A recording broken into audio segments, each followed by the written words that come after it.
బుద్ధుడి యుద్ధం జ్ఞానం ప్రజాస్వామ్యం కావాలని. This is first moment.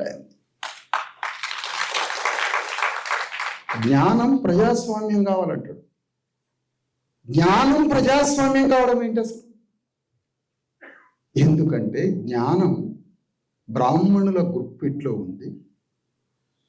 అది డెమోక్రటైజ్ అయి శూద్రుడికి చేరితే శూద్రుడు జ్ఞానంతో మానసిక వికాసం చెంది సమాజం, ప్రపంచం, మనిషి తెలుసుకొని తన పూర్వీకుల వారసత్వ జ్ఞాన పరంపర ఎక్కడ నుండి మొదలైందో అని వెనక్కిపోయి చూసుకుంటాడేమో.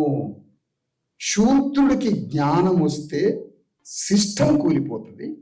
శూద్రుడు తరతరాలు, యుగయుగాలు, అవసరమైతే భూగోళం ఉన్నంత కాలం తాను ఒక సేవ చేసే మూగజీవి బానిసగా, ఇంకా అడ్వాన్స్గా చెప్పాలంటే మైండ్ లేని ఒక రోబోగా పనిచేయాలి.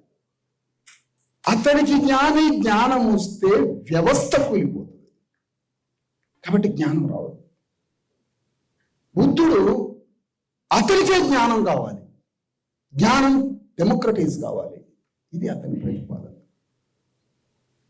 జ్ఞానం ప్రజాస్వామ్యం కావాలి.